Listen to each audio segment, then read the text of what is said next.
రాష్ట్రంలో కేంద్రంలో కాంగ్రెస్ పార్టీ అధికారంలోకి రాగానే ప్రత్యేక హోదా ఇచ్చేది కాంగ్రెస్ పార్టీనని బెంగళూరు నియోజకవర్గ కాంగ్రెస్ ఇన్ఛార్జి ఆలపాటి నరసింహమూర్తి స్పష్టం చేశారు.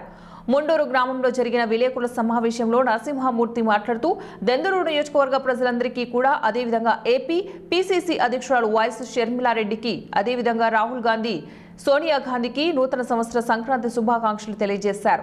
రాష్ట్రంలో కాంగ్రెస్ పార్టీ బలోపేతానికి ప్రతి ఒక్కరూ కృషి చేయాలని పిలుపునిచ్చారు. రాష్ట్రానికి ప్రత్యేక హోదా విషయంలో కూటమి ప్రభుత్వంలో ఉన్న తెలుగుదేశం పార్టీ, జనసేన పార్టీలు ప్రత్యేక హోదా అడగకుండా కేంద్రంతో ఒత్తిడి చేయకుండా నిమ్మకు నీరెత్తినట్లుగా వ్యవహరిస్తున్నారని విమర్శించారు. కాంగ్రెస్ పార్టీ అధికారంలో ఉన్నప్పుడు రాజశేఖర రెడ్డి ద్వారానే ఏలూరు జిల్లాలో ఉన్న పోలవరం ప్రాజెక్టుకు శంకుస్థాపన చేశారని గుర్తు చేశారు. వచ్చే ఎన్నికల్లో రాష్ట్రంలో ఉన్న కేంద్రాల్లోనూ కాంగ్రెస్ పార్టీ అధికారంలోకి వచ్చే విధంగా ప్రతి ఒక్కరూ కూడా కృషి చేసి రాష్ట్రానికి ప్రత్యేక హోదా కోసం ప్రతి ఒక్కరూ పోరాడవలసిన అవసరం ఉందని తెలిపారు. పర్యాటకులు ఉన్నారు. ఆంధ్రప్రదేశ్ ప్రత్యేక హోదా కావాలని చెప్పనని ఇప్పుడున్న ప్రభుత్వాన్ని కూడా డిమాండ్ చేస్తా ఉన్నారు. కానీ ఎవరు కూడా ప్రత్యేక హోదాని కోసం అధికారంలో ఉన్నటువంటి తెలుగుదేశం కానీ కూటమి ప్రభుత్వం కానీ అటు ప్రతిపక్షంలో ఉన్నటువంటి జగన్మోహన్ రెడ్డి గారు కానీ ఈ ప్రత్యేక హోదా గురించి పోరాటం లేదు.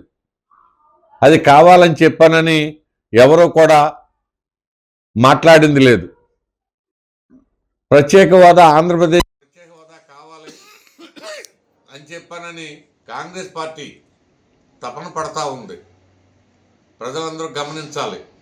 ముఖ్యంగా చదువుకున్న యువతీ యువకులు అందరూ మనకి చట్టం కల్పించినటువంటి హక్కు, ఆ హక్కుని అందరూ కూడా కాలు రాస్తా ఉన్నారు. మోడీ గారు నేను ప్రత్యేక హోదా ఇవ్వనని చెప్పానని చెప్పేస్తా ఉన్నారు. మోడీ గారిని ఇవ్వమని తెలుగుదేశం గవర్నమెంట్ కానీ అట్లాగే కూటమిలో భాగమైనటువంటి పవన్ కళ్యాణ్ గారు కానీ ప్రత్యేక హోదా గురించి ఎక్కడ ప్రస్తావన కూడా చేయటం లేదు.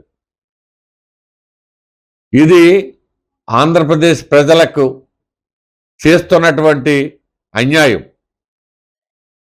ఈ అన్యాయం జరుగుతుందనేటటువంటిది మనకి చదువుకున్న యువత యువకులు అందరూ కూడా గమనించాలని చెప్పానని కోరుకుంటా ఉన్నాం.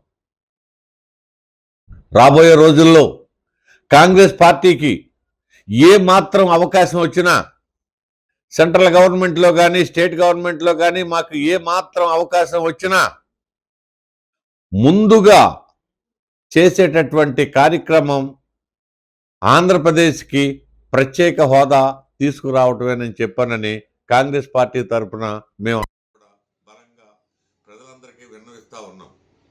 అలాగనే మనకి జీవనాడి అయినటువంటి పోలవరం ప్రాజెక్టు కూడా కాంగ్రెస్ పార్టీ స్థాపించి పునాదిరా వేసి దాన్ని స్టార్ట్ చేసింది రాజశేఖర రెడ్డి గారి టైం. జనాలందరికి కూడా గుర్తుందది.